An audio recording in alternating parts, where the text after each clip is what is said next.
What's going on, YouTube world and YouTube tribe? Welcome back to LilBigMan Gaming, bringing you a late review for Friday Night Smackdown. I wanted to bring you this review because I haven't done a Smackdown video in a long time. I know it's late, but I still want to give y'all my opinion on it. So sit back, relax, and let's do this.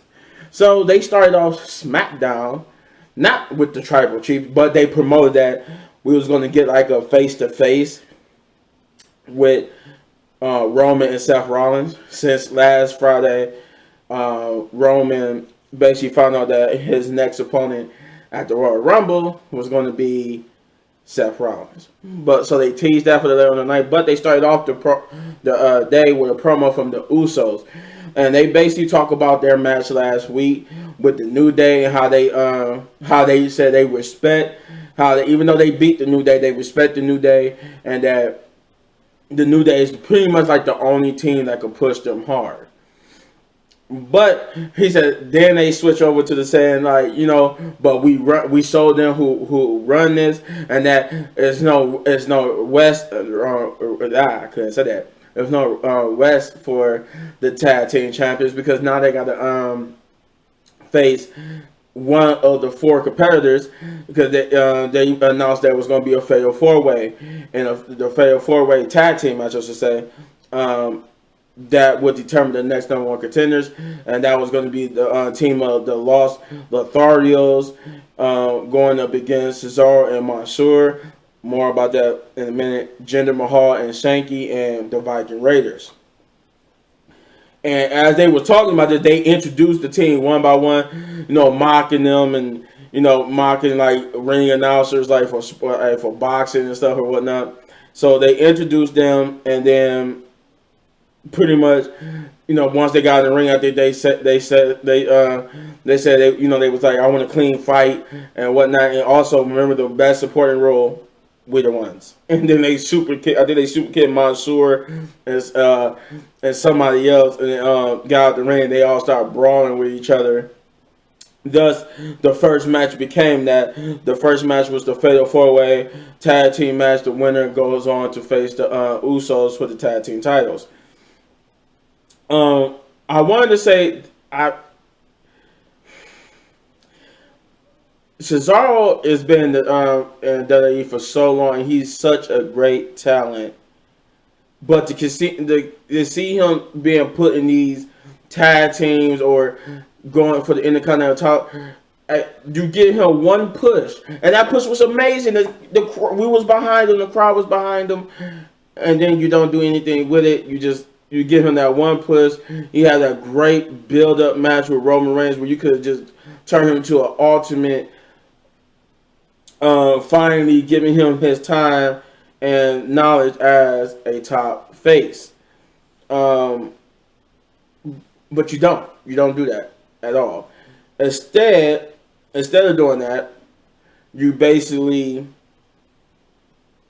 keep pushing him back, and I don't know. It made me so upset that to see that, but the match was good. The match was good, but I just wanted to touch on how I don't feel great about Cesaro being in a tag team with Mansoor, especially considering that this was just thrown together out of nowhere. But anyway, Jinder and Shanky were good, surprisingly good in this match. I also feel the same way about Jinder. He is a former WWE champion, and they basically giving him like the Kofi, vibe. Like for some reason, Kofi and Jinder just won't let them act like world champions. Like people who should be going for the world championship or whatever brand they on, they won't let them be like that. For some reason they just wanted to be mid-carders. And Jinder and Kofi don't need to be a mid-carder. Cesaro don't need to be a mid-carder.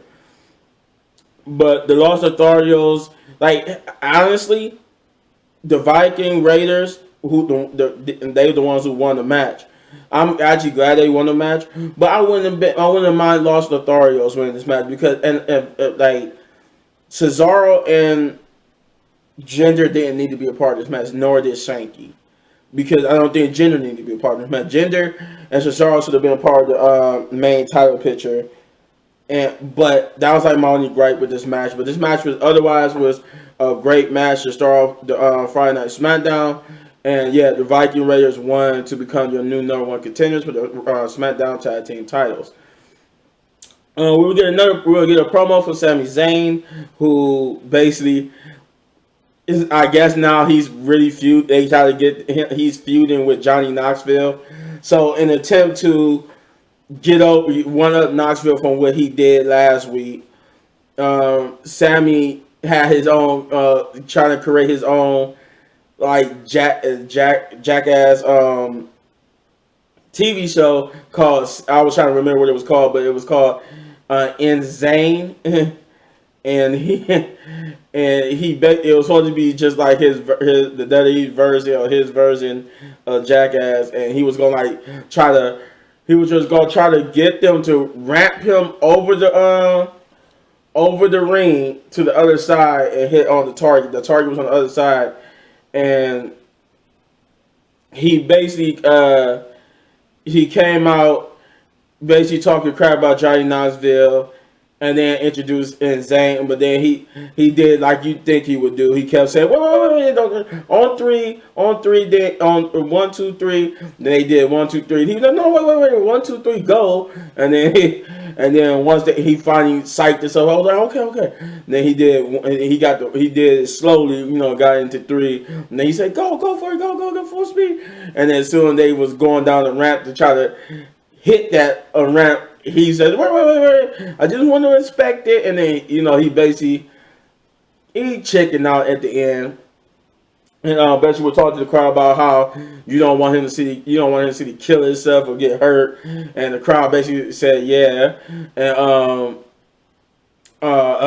he basically did turn around to see Rick Boogs, who I guess got a new haircut.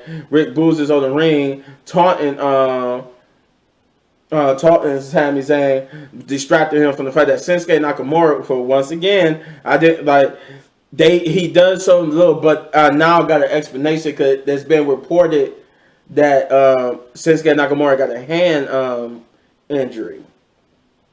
Is that he's nursed? Because I think they did like an interview with Rick Boogs, and out of character. It was like he was in character, but he did an interview and they asked him what was going on with Shinsuke Nakamura, and he revealed that Shinsuke has got like a hand injury that he's recovering from, and that's why he's like been limited in what he could do, and why he haven't been in matches, while Rick Boogs himself been in more matches than Shinsuke, but now it's understandable why he's basically wasn't there. So I kind of forgive them now about Shinsuke Nakamura, because they just keeping him on TV while he's resting his hand. But Shinsuke will hit the Kinshasa, I should say, on Sami Zayn, and I think Rick Boogs picked him up and threw him over the top ropes onto the over where he was supposed to land at if he would have hit the ramp. Then the second match would be Aaliyah versus Natalya, and they said this was the first match Aaliyah had since she had that 6-woman tag match with Sasha Banks and Naomi, and this was I was like, wow, I almost forgot about her. Like I really did. I almost forgot about Aaliyah. Like whatever happened to her? And then they said this was her singles debut. I'm like, did she already had it? Oh, they said singles. Okay, so they had like a little backstage promo with Natalya talking about she got the Guinness Book of World Records for 2022. How she got she broke 3 Guinness World Records in there, and she gets upset with Aaliyah because Aaliyah accidentally said, "Oh wow, you got a book with the Guinness World Records." She said, "I didn't even know that was a thing."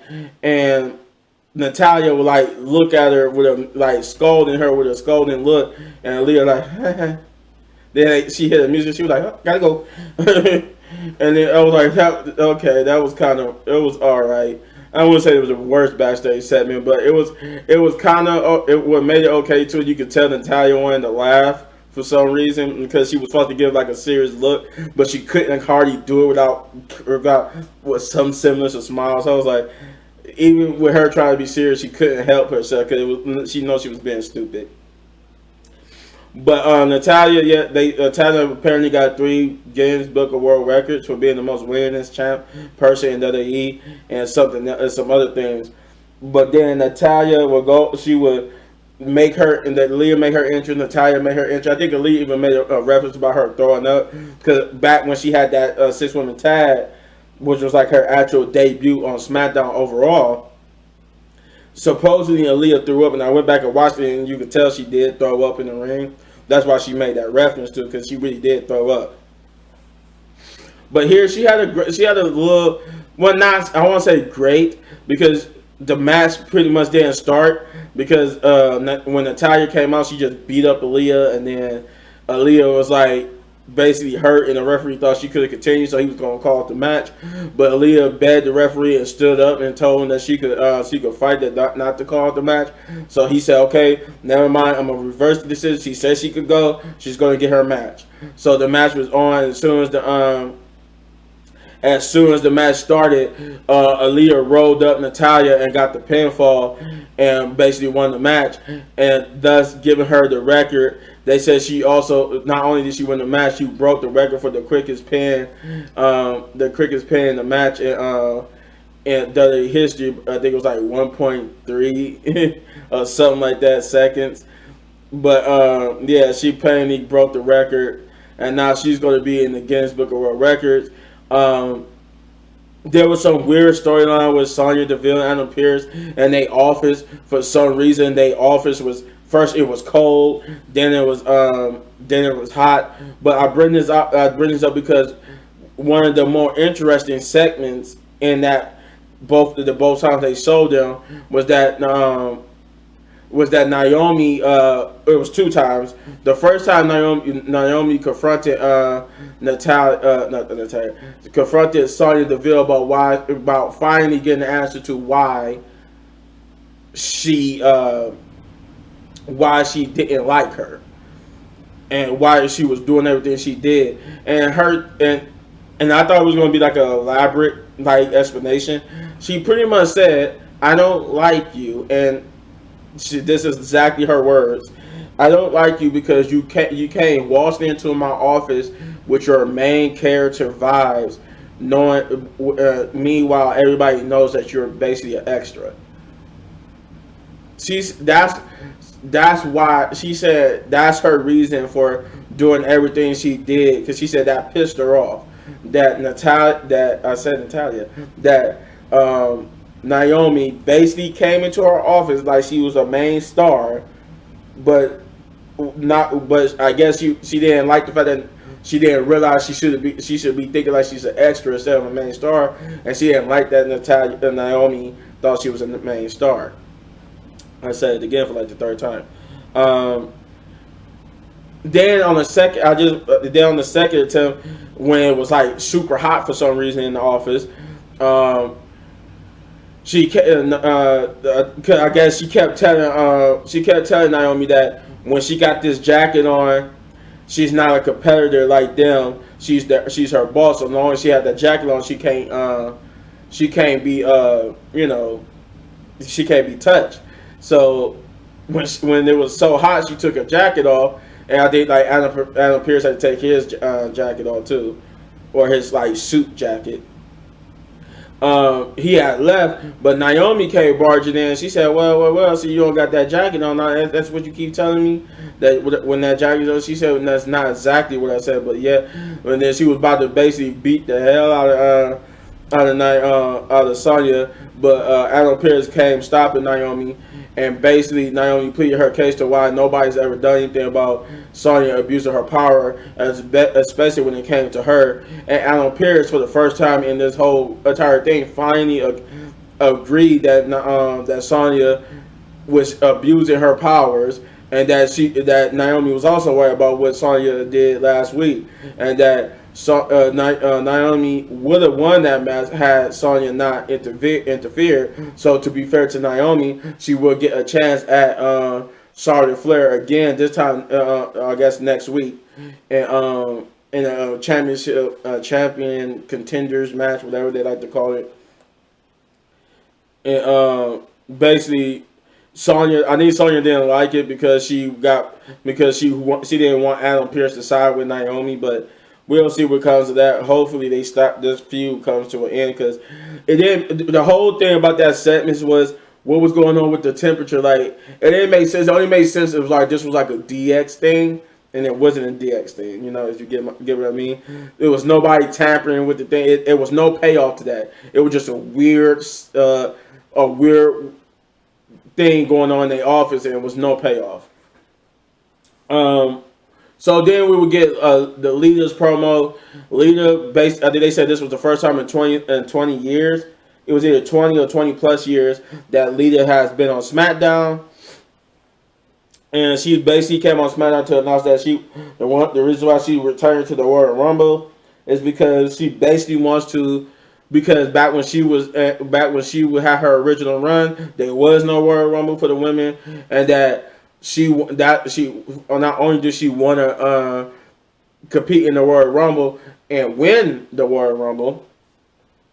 She wants to also go to the main event of WrestleMania, saying that she actually knows. She says we all know that I at least got one more run in me, meaning that she thinks she got one more run at the championship, one more run to beat somebody, to run through and beat people and reclaim the women's championship for one more time. This will bring out Charlotte Flair, who will come out to berate her and actually berate Trish Stratus. As we all remember, Charlotte went up against Trish Stratus and beat Trish Stratus. But she berated both her and basically comparing Lita to Trish, how Trish basically begged her to face her and all that type of stuff, and that she humbled Trish to the point where Trish left and retired. And then she was just basically saying that she was going to do the same thing to Lita, and that Lita was going to basically do the same thing to Lita at the Royal Rumble, and that Lita was not going to win the Royal Rumble. She was going to be tossed over and humiliated and sent back into retirement like she did as Trish Stratus.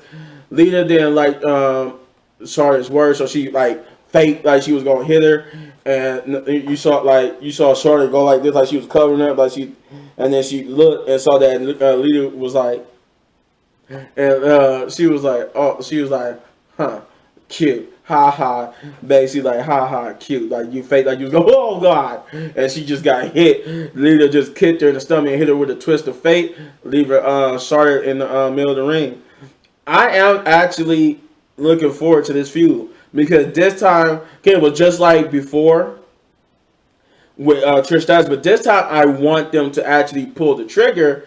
If they continue with this feud, I want them to pull the trigger and actually let Lita or the Legend beat Charlotte and become the women's champion. If they continue with this feud. If they continue with this feud with Lita, Lita has to win and become champion, because I do. Just like with The Rock or Goldberg, I do want to see one of the women legends hold the new championships, so they can get their new, like a side plate and everything. I want to see that. I want to see that for a legend diva or women's competitor like we got for the men's side. Then we would get the next match would be Samus versus Ricochet. This was a match that came out of nowhere, but I know where it stemmed from their encounter. What was that, day one, where at the day one kickoff, where Ricochet actually accidentally broke the nose of Ridge Holland. But this was Ricochet got some new music, and this match was okay. Ricochet did his thing. I like this showing out Ricochet. I wish Ricochet would have won this match, but Samus ended up winning, and I just don't know what this like. I don't know what comes to this by continuing having this type of feud. You already moved Cesaro away from this feud. I think now it's like what you need to do is move Samus away from this feud, and let Ridge Holland come back and feud with Ricochet. And Ricochet and him could pull off some great matches. But Kofi would cut a promo next, basically giving you a world declare from King Woods. As you know from last week's match, King Woods looked like he had got an injury after doing a move. I think he had a calf muscle strain or tear. And it's go. He said that I think he said he's going to be out for 4 to 6 months again, but I think it says he was going to be like 4 to 6 months, or maybe 4 to 6 weeks. I don't know. It was something like that. And but he read off a word declared from King Woods, which would bring out Baron Corbin. I'm not calling him Happy Corbin. Baron Corbin comes up with Madcap or Riddick Moss, and they basically come out talking about what makes them happy, like how he's so happy he brought him a new Rolex or whatever, and that the only thing that makes him more happy is what he did. He played the video what he did to Drew McIntyre, and then he made a joke about Kofi and the New Day, to which Kofi said it was something about poo, and he said he was gonna take a royal dump on him, and that started off the next match, which was the fourth match, which was Kofi versus Madcap. And this was a good showing for both wrestlers and competitors, and it was another good showing for Riddick, and they actually let Riddick get the victory here. I just like with Kofi now on his own, with Katie was legit lost. I just don't want them to like have Kofi in the background just doing nothing or just doing stupid stuff until he can get back. This is where you need to re-put him back in the main title card picture, and reintroduce him to Kofi Mania, and reintroduce everybody, and be like, yeah, he's a main champion. He can hold championships. He should be competing for the title. But yeah, I don't know what they're doing with that, but yeah, that's what they need to do with Kofi Kingston. They don't need to have him have pointless matches that don't mean anything. And then for the final part of SmackDown, we got a promo. We got that promo with Seth Rollins and Roman Reigns, with Roman, asked the Omaha to acknowledge him, and then Seth Rollins said, he said, if you could acknowledge that, you should acknowledge this, try to get an old Shield. He said, come on, you want to do it, try to go him to doing the Shield thing. But Roman says that's beneath him now. And, Seth Rollins just went on and just started running his mouth about why, if he want to acknowledge that, then he should acknowledge how, basically every time we had a singles match for a championship, or singles match at all, he said it's pretty one-sided that I won them all. Basically bringing up how Seth Rollins Roman Reigns never beat Seth Rollins, and that Seth Rollins always beat him. Roman Reigns said, you living in the past. He on God mode now. You not been paying attention to what he been doing. He's like he's once again said he's like the best of this generation. He said he's the best, and that he's pretty much the greatest to ever do this. And then he Seth Rollins spits out some more jabs at him, and Roman Reigns says, you know what, this is beneath me. He said, this is not, this is a waste of time. Like, if I wanted to main event, he said, if I wanted to main event WrestleMania with somebody from Raw, it wouldn't have been you. He said, it wouldn't have been you from your household. He said, if I wanted to main event Royal Rumble with somebody, he said, I would have chosen your wife. And this caused Seth Rollins and Roman Reigns to get into each other's face, where the Usos would try to attack Seth Rollins from behind. They would miss. Seth Rollins would then he did a little slippery slide out of the ring and onto the announcer table, and then when they tried to grab him, then he jumped over there, Jimmy. He made Jimmy run into the steel steps, got back in Roman Reigns' face, and they tried to get back in the ring to grab him again, but he would slip out. And basically that would be the end of the promo, with Seth Rollins taunting Roman Reigns, saying, I'm already in your head, living rent-free, and all that type of stuff. But overall, this was a decent episode of SmackDown. Not enough matches, but it's a 2-hour show, but I wish they would have a lot more matches and a little less talking. But hey, it's WWE. They do what they do. But if I were to give it, then this episode definitely gets a 7 out of 10. Big ups for just being a decent, good episode to watch. It wasn't too bad, and it wasn't too good, it too great. But it was good enough to entertain you with the matches they had, and relatively build towards Royal Rumble, which is I guess is in 2 weeks. So they like, or it's like I think it's either this weekend or next. But I think the only thing I really had a problem with was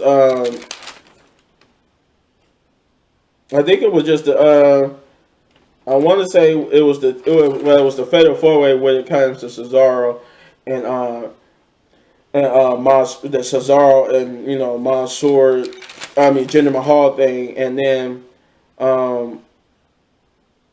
the whole Kofi just doing a mindless match with Madcap. Yeah, I really didn't care for the Madcap versus Kofi because it didn't make Kofi should be trying to go up against Roman.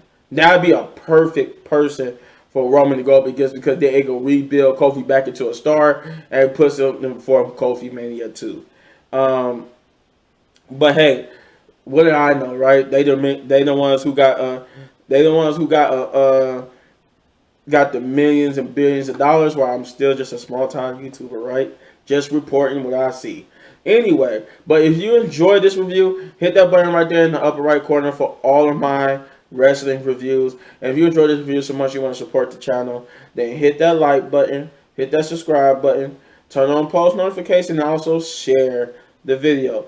Do all those great things because they help me bring you more great content on a regular basis instead of spread out. And as always, hit any one of these videos for more of my amazing content, but don't go anywhere because I got gameplay for you and maybe some reviews. I gotta catch up on TV shows, so maybe got some more reviews coming. Who knows? But yeah, peace out.